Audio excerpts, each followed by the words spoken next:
కోటప్పకొండలో స్వామివారికి నివేదించే ప్రసాదానికి సంబంధించినటువంటి బియ్యాన్ని మార్పు చేసి ఏదైతే పాడైన బియ్యం ఇస్తున్నారంటూ అర్చకులు ఆగ్రహం వ్యక్తం చేయడం, దాన్ని నిన్న ప్రొజెక్ట్ చేశాం. ఇప్పుడు తాజాగా దీని మీదన సాక్షితో దేవాదాయ శాఖకు సంబంధించిన అధికారులు స్పందించారట.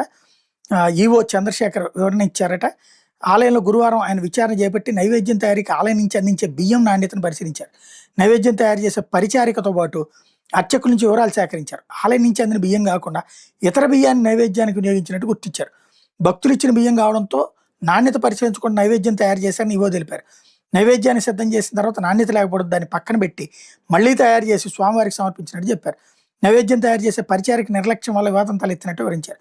తిరుమల కలెక్టర్తో పాటు ఉన్నతాధికారులకు నివేదిక అందజేయబోతున్నట్టు చెప్పారు.